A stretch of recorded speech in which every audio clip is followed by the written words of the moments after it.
In this unit, we're going to focus on social emotional learning in the classroom. In the previous unit, we focused on the effective teacher as well as the biological foundations of learning. And here we're going to focus primarily on student relations amongst peers within the family structure. We're going to talk about identity development. We're going to talk about emotional development, and take a look at those kind of factors that will influence student performance in the classroom, as well as how students feel about themselves and their working relationships with their classmates. Now, you'll remember in the previous unit, I had displayed, as I do with each PowerPoint, I displayed a model that's going to be used for this class. And the model is focusing on the three cogs that work within a wheel. And we have those three cogs, which in this class are the three units. We're going to focus on social emotional learning, we're going to focus on cognitive development, and we're going to focus on motivational aspects. Each one of them work together, even though we talk about them individually, each one of them work with one another and influence each one another. So to start with, in the social emotional learning unit, we're going to first take a look at a model, Brockenbrenner's model, and how it may influence how we as teachers see the influences of the students from a system standpoint. Now, when you think about models, a lot of times we think of model airplanes. You might think of car models or models that you might make in arts and crafts, supermodels. But when we think about models, models are a way for us to visually represent something. And for us as teachers, sometimes it's like models or theories where they seem so opaque or they seem so vague and we just can't touch them and therefore they're not as useful. But really what they do is they provide us a way of understanding and pulling together different aspects into one simple, or maybe not simple, but certainly one general understanding. Even in Detroit, or if you're at a car company and they're going to come out with a new line of cars, we think a lot of times, well, with all the computers today, that they'll just do some sort of CAD drawing or computer-assisted drawing, and they're going to just draw a three-dimensional drawing. They'll take it from the computer and they'll go right into production. Well, the truth is, they really, before that even happens, they actually will sculpt and put together a model. They got to put their hands on it. They got to see it visually. They got to understand the different aspects of the car. So models are a way for us to kind of pull all of the stuff together, put it in front of us so that we can kind of see, understand, touch, look at different angles. And that's kind of why we use models, and in many ways why we use theories too, to help us understand why something may be happening so that we can come up with solutions based on what we've seen or what we're currently seeing. So when you take a look at Brockenbrenner's model, and for this unit, this first aspect of social emotional learning, we're going to focus on Brockenbrenner's model, and then we're going to take a look at the family and how the family functions as a system, how parenting practices can influence not only the students, but also can influence the relations between teachers and the family. Talk about structural changes that can occur within a family that might change the way that our students interact in the classroom.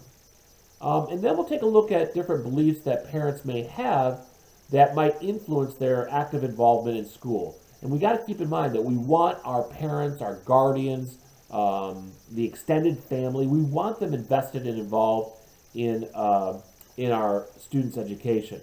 Okay, so when you think about models, you take a look at, and hopefully you'll have you'll take a look at the PowerPoint. You got an idea of what we're going along with. When you take a look in the book or you take a look at the PowerPoint, you look at Brockenbrenner's model, you'll see a series of concentric circles. and with starting with the microsystem to the mesosystem to the exosystem to the macrosystem, right? And at the center of that process, of that model, you'll see a little kid. Now, that little kid is to represent our student. It doesn't have to be an 8-year-old or 5-year-old. It could be a 10th grader. The idea is, I think that from a model standpoint, if they put a big kid in there, it might take up too much space. So the idea is we need to recognize that as a teacher, at the center of this process, this model, to understand how students develop from a social emotional standpoint, you have to look at their experience. It can't be based simply on our experience and how we grew up or how we interact with the school or our school experiences, but it has to be from a student's perspective. So as a teacher, that's what we use going forward to understand. So at the very center, the student, and then the first circle around that student is the microsystem. And when you think about micro, think of small or think of close, okay? And the idea is a microsystem are those things that are in the immediate environment of our students, things that they can touch, things that they interact with on a daily basis, right? What are those things? Those things include the family, they include the teachers, they include their classmates, they include the classroom, the school itself, those things that they're interacting with on a daily basis. And as a teacher, that makes sense. What's going to impact our students the most? The things closest to them, things within the microsystem. Now you take one step outside of the microsystem and you get into that mesosystem. Now by definition, we're talking about the connections between microsystems, the interactions between teachers and the parents, between our parents and our friends, between our classmates and our coaches. The idea is those things within the microsystem, the interactions. Now, when you think about that, how does that impact our student? Well, think about this. What about the relationship between your parents and your friends? What about that relationship might have influenced your overall social and emotional development? Think about that for a second. What if you have some friends that your parents aren't really fond of? How does that impact your friendship? How does that impact your socialization within that group or with that friend? You might see a lot of animosity. You might see a lot of bad blood between your parent and yourself because you're like, you don't understand. They're my friend. I need to be there for them. I like to do stuff with them. And the parents are saying, you don't understand. They don't have the same goals as you. They're just trouble, et cetera, et cetera.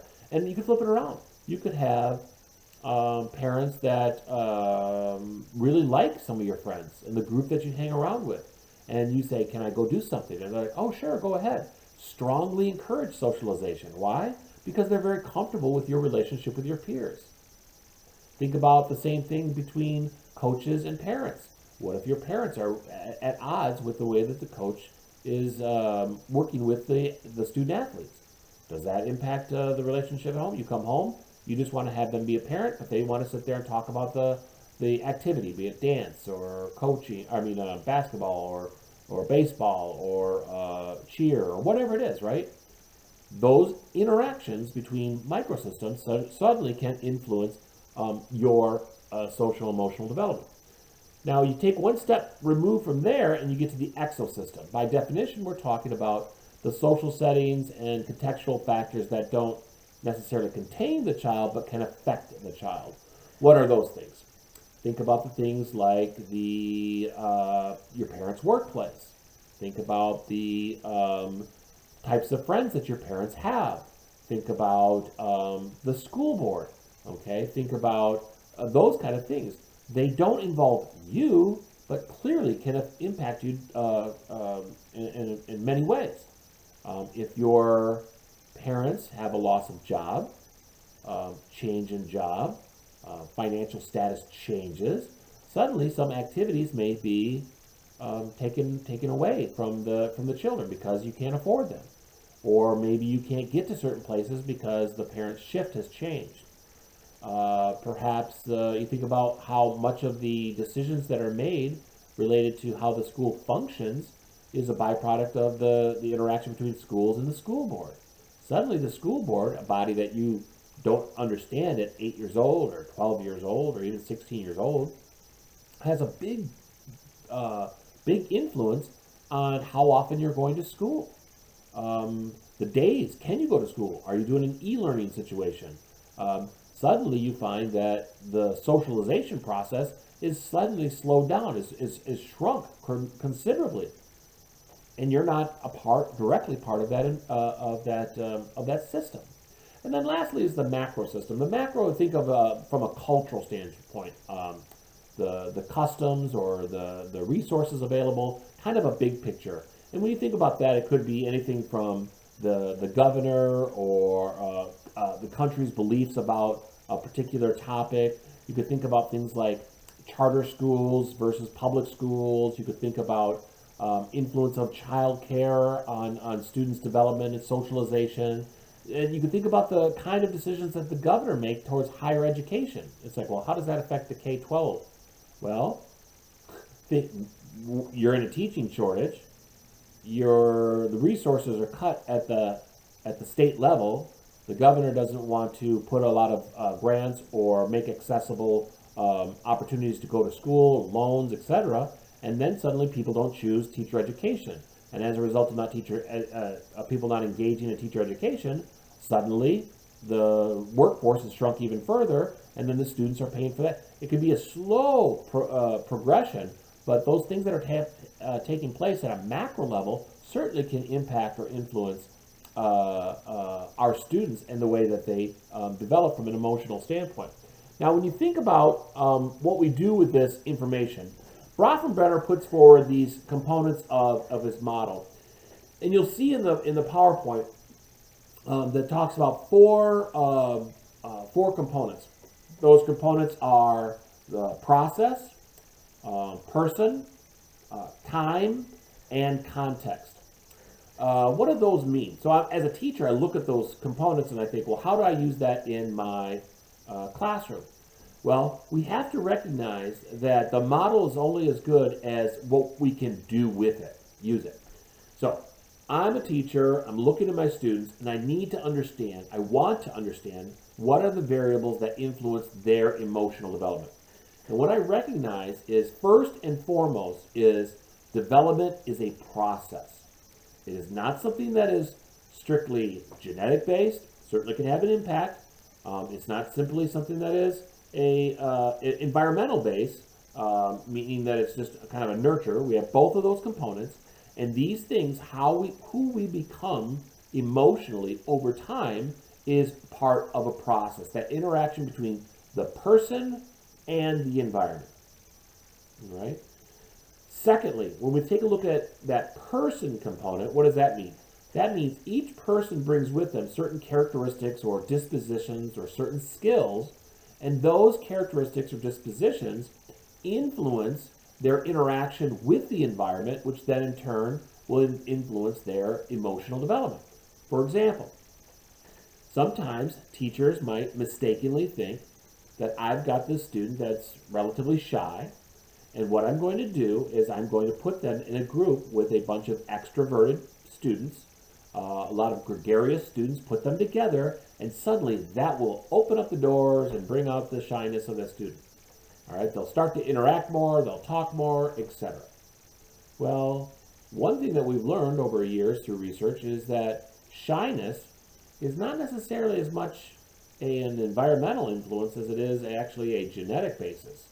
So just like temperament and just like and shyness, those are strongly linked to a genetic predisposition. It has something to do with that. So having said that, is putting kids together with other kids that are extroverts doesn't certainly make the introvert an extrovert or necessarily more social. So the idea is who they are. And maybe, for instance, another thing is that you could find a student who is very talkative, very social, all right? And you find that another student who is equally talkative or social, when they get a chance to talk about the things that they like, will say, well, here, how do I put these two together so that we can perhaps find a common ground and use them to perhaps work with some other students that might be beneficial to the group as a whole. The idea is each person brings different characteristics or dispositions that can shape their interactions and who they and how they develop emotionally. Third is time. What does that mean? As a teacher, sometimes we want to speed things up. We look at the clock and we say, oh my goodness, I got a lot of stuff to do today. I got a lot of stuff to do this week. And I'm thinking, how do I get there? The sooner I can get there, the better. And then you think about this. Wait, I have students in my classroom that have an IEP, and in that IEP, we have goals that are set up for the semester, for the quarter, the semester, for the year. Some of those things might be really affective goals, meaning that they are more issue dealing with the affective, and so we're going to look at emotional aspects, peer relations, developing friends, how they interact, how they communicate with one another, et cetera, et cetera. That doesn't change overnight. I don't suddenly make a couple lessons in a week, and I'm saying like, why aren't these kids? No, I might find that building those skills and building those relations take a considerable amount of time. I've got to invest that time. I got to create lessons. I got to create activities that will be focused on the long run and not the short, or the long term and not the short term. And so things take time. It doesn't change overnight. Lastly is context. Recognize that places and people often influence how development occurs. So we're trying to put our students in the best position so that they may be able to grow in a healthy manner. Grow in their emotional understanding, in their emotional awareness, in their peer relations, and their group formation, and their identity development. I'm putting students in a position to grow. I often think about a lot of things I talk about in education. I do have a tendency to relate things back to a sports world. Having 7 kids and having boys and girls that are actively involved in extracurricular activities, I find myself seeing lots of analogies there. And one of the things I think about is, how do you talk to your students? How do you talk to your athletes? How do you talk to your participants in an organization? What are you doing? What kind of context are you creating to help a student blossom, to grow within themselves, as opposed to finding them at fault or picking on what they do wrong as opposed to what they do right?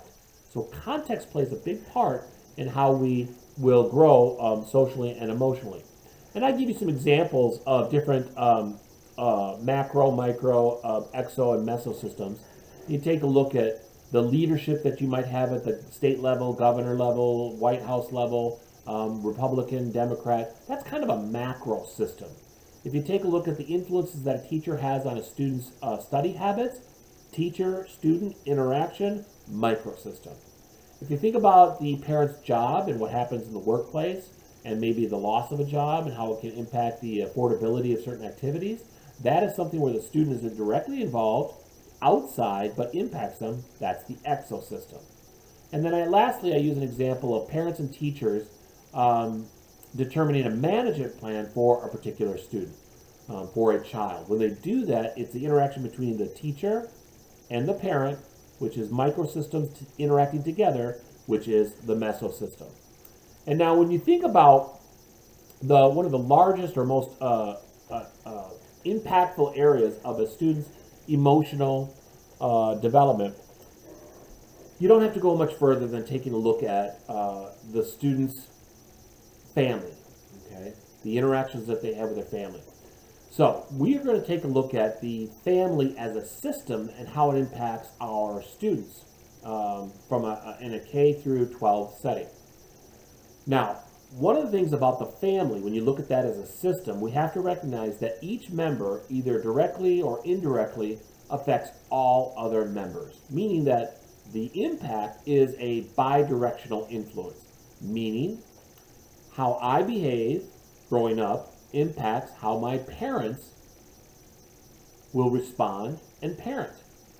How my parents behave will impact how I see myself, how I behave, how I deal with friends, how I deal with in communications, right? Also, siblings. Something's going on with a sibling, medical, emotional, perhaps just some trouble that they're experiencing academically, maybe in the classroom management standpoint. Something's happening with another one of your siblings. Suddenly, the parent's attention shifts to that sibling, okay, or the guardian's behavior shifts towards that sibling, and as a result of that, they're taking less attention away from you, which then makes you perhaps feel that you're not as cared for or as important, which then starts to sow seeds into how you see yourself. A family as a system is bi-directional. All of these things work together, impacting that. So there are 4 basic assumptions that we make when we talk about the family as a system. First and foremost is each family is unique. I know. We've looked at on TV and movies, and we see a lot of commonalities, and we say, oh, that person's from a big family. That person's an only child. That person's being raised by a single parent. Or that particular child is being raised by their grandparents. And we start to make these assumptions. And sometimes we do that. Why? Because our brain is lazy, and our brain wants to categorize things to make it more efficient to understand. Remember, we talked about that previously. And it makes total sense. It'd be a lot easier to say, oh, he's an only child, or that's a middle child, or that child's the baby of the family, and just make those general assumptions that because that's who they are, where they're at, all that stuff, this is how the family works, all right? Or that parent is a single parent, so suddenly we make these assumptions. I get it. But each family truly is unique in that we need to kind of keep that in mind. Secondly is that families are an interactional system, like we discussed, the bidirectionality of how they are influenced. Third, families fulfill a variety of functions. A lot of kids will grow up, especially when they're young, okay, clearly tied, connected to how their family sees things, how their family, what their family does, the types of interactions that they have, where they go. And suddenly they look for the family as a whole to kind of help them understand who they are. And as they get older, it could go in many different directions. I've had students in my classroom come from big families, all right?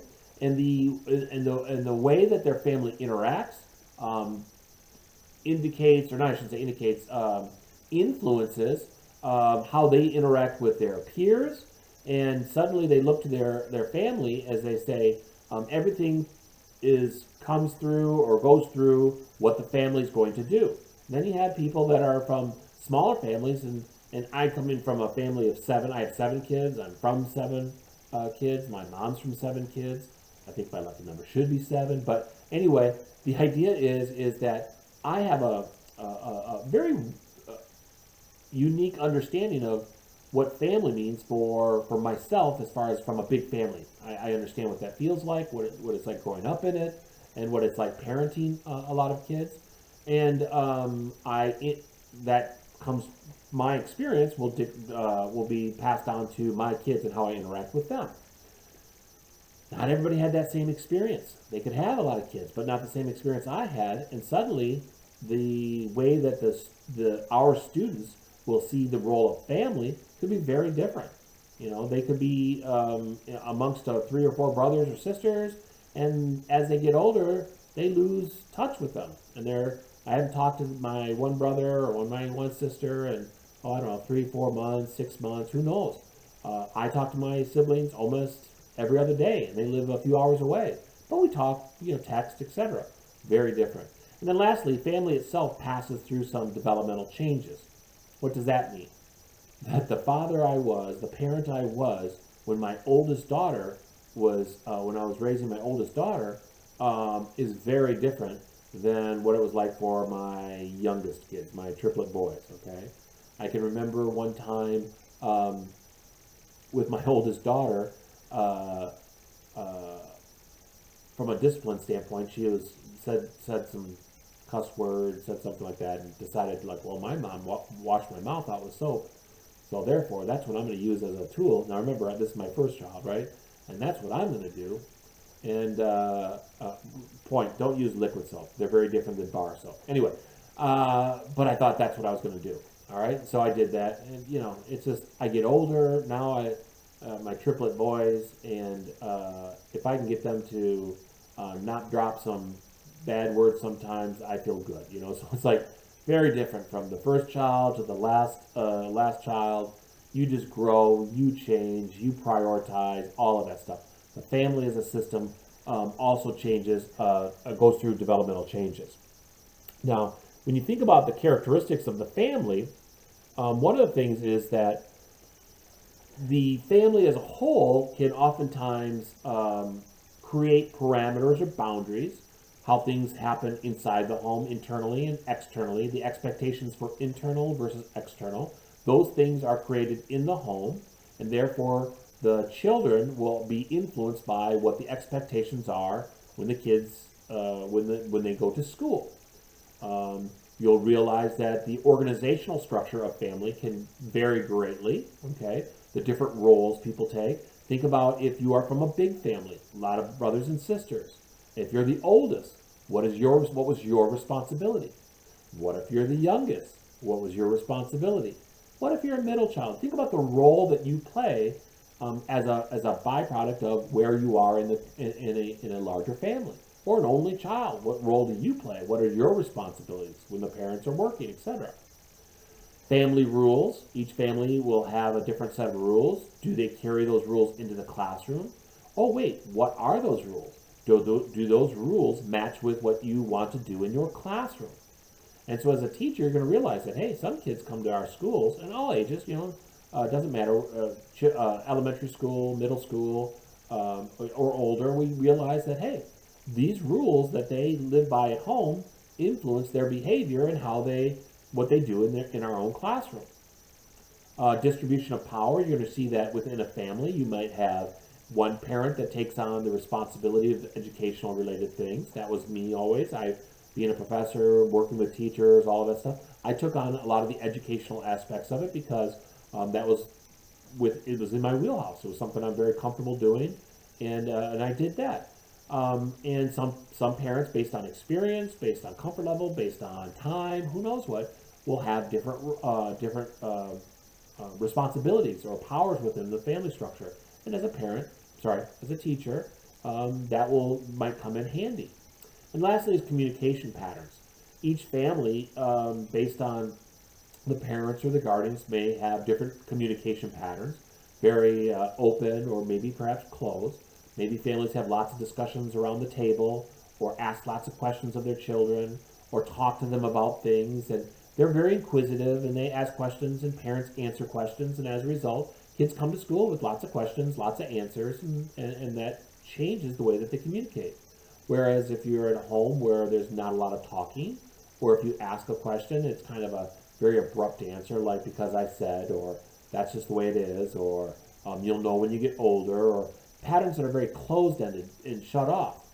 Well, how do we expect these kids to come to school and then suddenly just be very communicative? At home, they're not talking. They're not taught how to communicate. They're not asked questions, and then suddenly they get to your classroom and they're totally inquisitive. Now, personality, remember we talked about Brockenbender's model? Personality, who you are, your disposition, your skills, your characteristics, that might supersede what goes on at home, but we know that the home has an influence, so those are things to keep in mind, okay?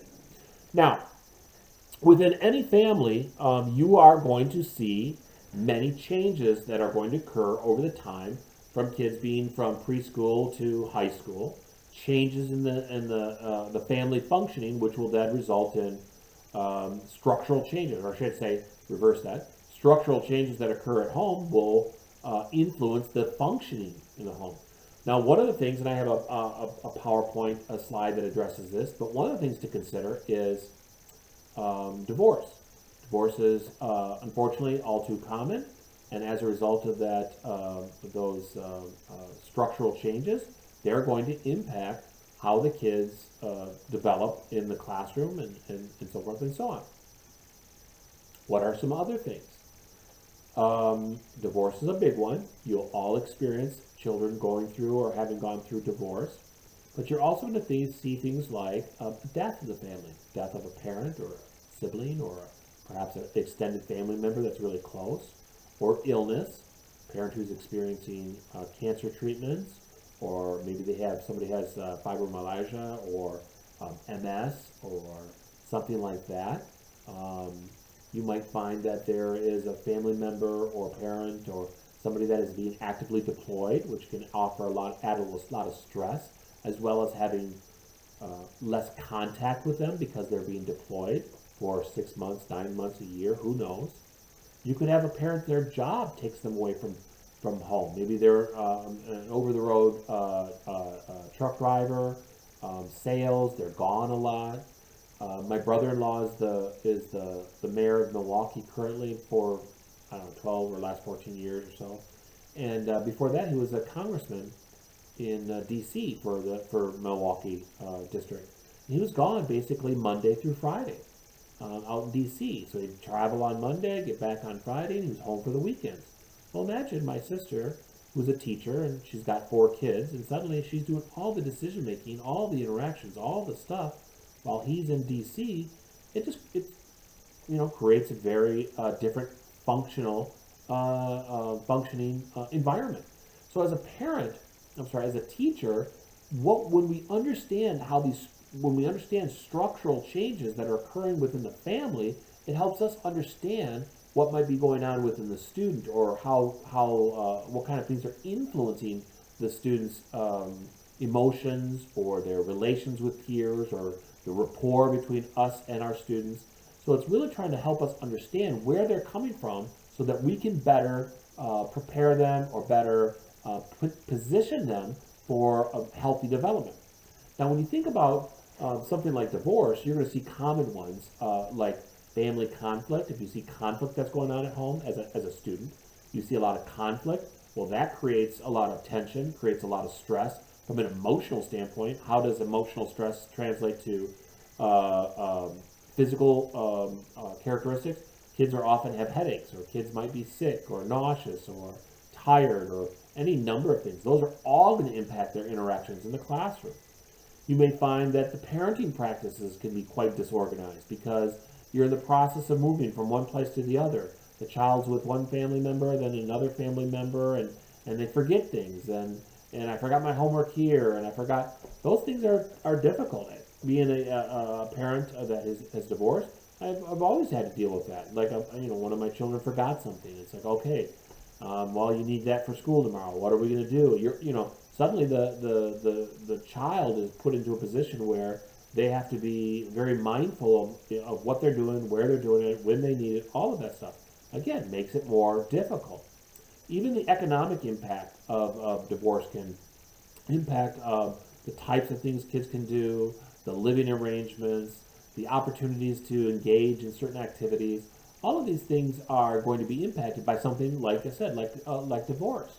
Now, as a teacher, I always think, okay, well, how does that structural change influence our expectations?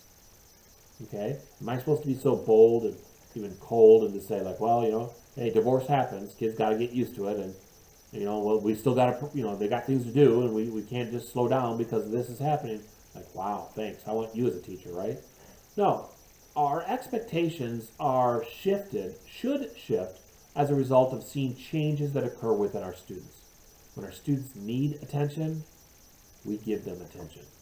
When our students need direction, we try to provide them direction. When our students need time to hang out with friends within the classroom, in a group, we try to provide those opportunities. Our teachers serve as a barometer of what's going on in the classroom. We're constantly taking the temperature of the classroom and what's going on, and we're looking at our students. Our expectations are always the same. Remember what Harry Wong said. Our expectations are to be high, to see things that go on and say, that I believe in my students, that they will achieve and they will do well, and I'm there to help them achieve, and there to help them do well.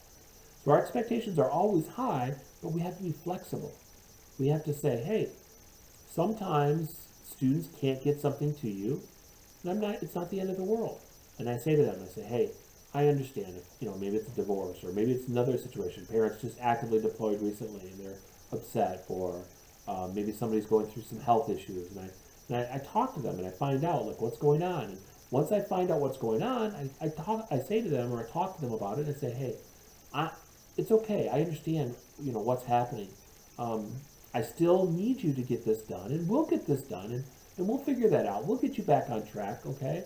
And right now, everything's good, okay? But we're going to get back on that horse, and we're going to figure these things out. And you don't necessarily need to use that language, but you know what I mean. We're gonna be flexible. We're gonna be emotionally available. We're gonna help them understand why they're feeling the way they're feeling, and we're going to then give them direction to get them back so they don't fall further and further behind.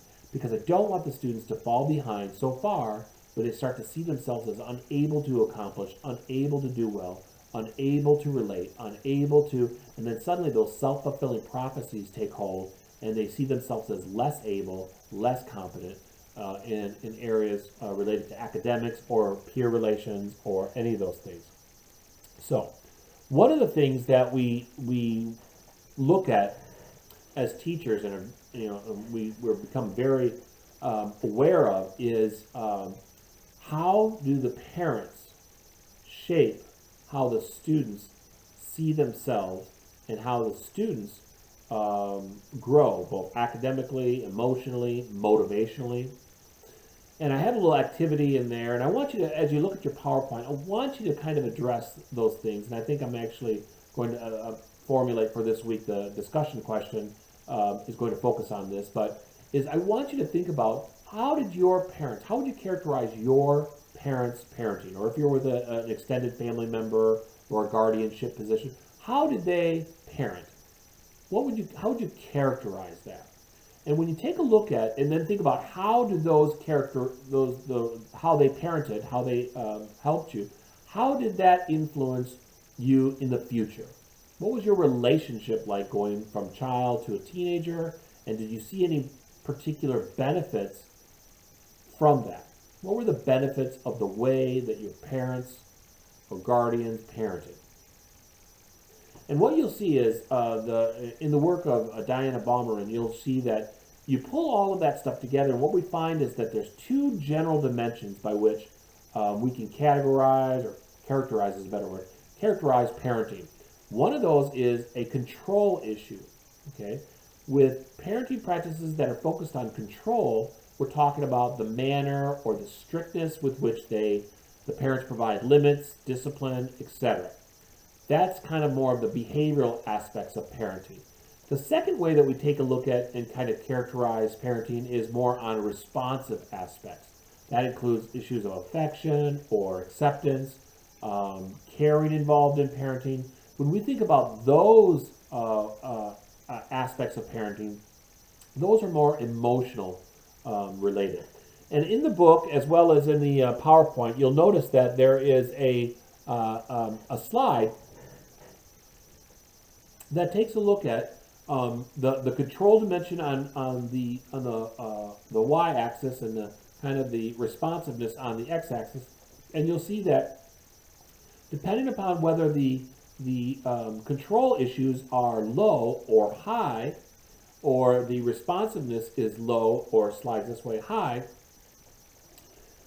you're going to have different, oftentimes very different results for student expectations and how they, what they do in the classroom. When the parenting practice is highly responsive and highly controlled, that is seen as an authoritative parenting practice. What does that mean? That is characterized by parents that have high expectations, and but also and maybe very demanding, but they're very flexible and emotionally connected to their child. That means I'm here to support you. My goal, or your goals, or my my wishes for you are that you achieve this. It could be athletically, it could be academically, it could be personally, emotionally, it could be any number of things. My expectations are this, and I'm here to provide a model, a support system to help you achieve those things. We are connected emotionally, and I have high expectations. Now, sometimes parents have really high expectations, but they don't necessarily feel very responsibly connected to their child, meaning that they're not very flexible.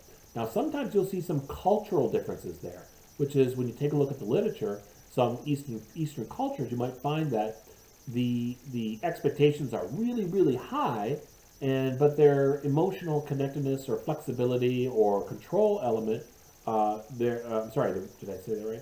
Their responsiveness, like their emotional connectedness is really low, but their expectations are really high. And their thoughts are like, well, I'm going through a tough time. The child is, I just broke up with someone, or I'm having problems with my friends. Now, those parents might think like, hey, that's no excuse. We are still expecting that you will meet these goals, right? Now, that's seen as an authoritarian parenting practice, authoritarian. But strangely, when you take a look at here, Western culture, an authoritarian practice might have very different results than an authoritarian practice from an Eastern culture. You might find in Japan, which might engage in very authoritarian practices, but yet the family is very strongly bonded and strongly connected. So culture, remember that model, cultural and personal experiences influence the social, emotional, cognitive, and motivational aspects. So Western authoritarian probably does not work as well as it might in an Eastern culture. Now, when the parents are very permissive, that is seen as parents that are very connected or responsive to their child's needs, but the control element is really low. So we're more interested in being their friends and being strongly tied to them, and maybe we set rules, but we don't really follow through. And of course, then you have parents that are would be characterized as low in both responsiveness and control. That is seen as a parent who is more uninvolved. And by uninvolved, they are looking to support them, we are connected to them. They're almost, you could say in some respects, roommates, right? Roommates in the house. Now, why do we talk about this from a teacher standpoint? Well, what we see is the parenting practices of our students has a impact on their performances in school. And one of the things that we've noticed is that authoritative parenting is strongly related or correlated, we talked about positive correlations before, to academic benefits among a variety of ethnic groups. I wrote ethnic groups, but I meant to say ethnic groups in the PowerPoint slide. And what does that mean? We see is that students from authoritative parenting households tend to have higher achievement, better attitudes towards school. They tend to be more time engaged on homework. They're more engaged with their learning and with their teachers, and actually have lower levels of maladaptive behavior, which is classroom management problems. Now, as a teacher, we're like, wow, that's great. I wish every family has those same kind of connections with their kids, expectations. Makes my job much easier. But we don't have all the parents doing that. So what does that mean? Hey, our classroom is like a micro family. We can create the same condition. Well, not the same, you know what I mean. We can mirror authoritative practices in our classroom. We can create a classroom where we are responsive to our students' emotional needs and yet have high expectations for what they do and how they perform in the classroom. That's why so many young kids, okay, look to their teachers as a model. But certainly many of them have models at home, but when they leave their home and they come to school, it's an extension of the family. What are they looking for? The same type of relationship they might have at home. Or if they're absent something, they're looking for something to fill that void. We as teachers, that's the great part of our job, is we get a chance to be that model, to be that teacher that is connected to our students, but still sees how they're going to do really well and how they're going to perform and succeed emotionally, academically, athletically, right? That's the fun part of why we do what we do. Now, even though the family is a important part of who our students are and how they grow emotionally, some families are really engaged with schools and some families aren't. And it really depends upon a number of factors. And I've listed 6 on a couple of PowerPoint slides. Okay. One of them is efficacy beliefs. What is efficacy? Well, efficacy is a belief in your ability to complete a task. Some parents have strong academic efficacy, meaning I know how school works and I can do it. Well, those parents are oftentimes more likely to be engaged with school activities, with the students' schooling, because they're confident in what they can do. But some parents are like, can I help my child? If I can't help my child, I look to the teacher and say, hey, do your job. Remember what Harry Wong said, okay? So we send our kids to school with the expectation that those teachers are going to do their job. So you're going to find that some parents are involved because they think they can add, and some parents aren't because they don't feel like they have the ability to. Sometimes it's their perceptions of whether children and schools want them involved. Okay, do the schools really want me involved? When kids working with schools are working with younger children, sometimes they're very welcoming of parents. But as the children become older and get into middle school, junior high, and high school, etc., the cord is cut. And sometimes the demands get placed higher on the student, individual responsibility, and parents want to have a say and want to give input. Sometimes the schools are not very welcoming of that because they're trying to have the children develop some independent autonomy, develop some autonomy as a learner, as one who develops emotionally, etc. And so sometimes you're going to find schools are not very responsive to parents, and as a result, if you're a parent and you don't feel like the schools take your needs into consideration or want you involved, you're not going to get involved. Whereas a school who's looking for opportunities, suddenly you are. Perceptions of their role in their children's education. Now, keep this in mind. I'll share with you my insight from many years of doing this and having 2 sisters that are also teachers in Milwaukee Public Schools. And one of the things that I've learned over years is that many parents send their kids to school and they look at the teachers. It is their responsibility to teach the children. I've got 2 jobs. I feel like I've got multiple kids, multiple activities, multiple jobs. I'm feeling pulled from all these different directions, and now you want me to do your job too, all right? And then sometimes parents are very happy to be, it takes a village mentality and say, oh, whatever you need, how can I help? What can I do? Again, different perceptions of their responsibility will impact their level of involvement. Now, I come from a different perspective. My sisters come from different perspectives. I love if the parents want to become engaged, but I also want to give them a respite and say, hey, this is my job. I've got it. When the doors close, when you drop your children off to school, it doesn't matter what age, I want them to know that they could take a break from being the role of the teacher from an academic standpoint. Let me do that, okay? I can ask for help. If you can fulfill that, great, but I'm not relying on you to fulfill that role. That's my job. That is such a welcome break for some parents. And if we're always looking for the parents to do this and do that and do this, it can be very exhausting. So if you go into it with the idea that you're there to provide your expertise and also to allow the parents to be parents and not teachers, that can make a big difference in their active involvement in the schools. We also realize that sometimes families are involved or not involved based on their perception of their children's abilities. Depending upon how capable a student is in a particular area, if they're academically inclined, they're oftentimes more engaged, the parents are oftentimes more inclined to become involved with that stuff. If the students struggle, sometimes the parents pull back. And you'd think it'd be the other way around, but sometimes it's like, I don't want to add salt to the wound. They're already struggling. Do I want to then say, hey, what can I do, and kind of push that? Sometimes you find that those parents will try to push other things so that the students can develop a sense of self-worth and self-esteem, and suddenly the parents become less involved when maybe they need the parents to become actively more involved. Their attitudes towards school. Sometimes parents didn't come from a background of school success, and suddenly they have children, and now they feel like I love school. Some kids couldn't wait as they grew up, couldn't wait to get far away from school. Now, even though that they have children and their children are going to school, doesn't suddenly shift their own attitudes.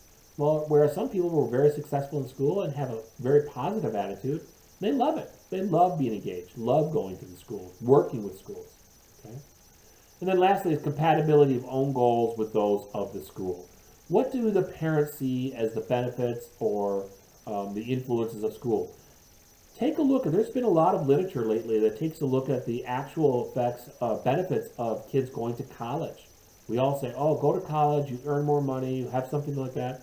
And then what about trade schools? What about going into family businesses? What about, there's a lot of discussion going around about the pros and cons of continuing education and the cost of continuing education versus something else. Well, if the parents are at odds with the school and the children are getting one thing from the school and one thing from the parents, suddenly the level of involvement can be very different. Or if you have parents that see school as the true end road to being successful in society and stuff like that, you might find very active involvement in the children's in the schools. Now, one of the things that we have to ask ourselves is how do we connect families with schools? Well, it all starts with us as teachers when we are in our communication and our expectations of our students and their parenting practices. Can we look for them to volunteer? Are there opportunities to volunteer? Are there things that they can do that can help them become engaged in a classroom? Even little 5-minute, 10-minute things. Learning at home. A lot of parents want to help with their children at home, but they don't know how to help. And so it becomes difficult for them to help because they don't know what to do. Sometimes if you send notes home, you set parents up with email chain or the Remind app or little things like that about what's coming, what they're doing, things like that. Having an e-board, electronic board, where you're mapping out for the students what the lessons are this week, when the quizzes are. Those give parents opportunities to understand what's going on and perhaps ways that they can even help. Okay, looking for collaboration from the community involvement. That's a great thing to help get more families involved. Ask them about their expertise as kids get older. They want to know what's out there, what can they do, what are certain jobs like. Getting the community involved is a great way to extend the classroom and the learning. Okay, so we have to try to figure out ways that we get our families engaged and involved in schools, but we don't necessarily want them or need them to spend many hours a week. Sometimes it's a matter of 5 minutes. Sometimes there are parents that are available for more time. We want to be flexible with those expectations.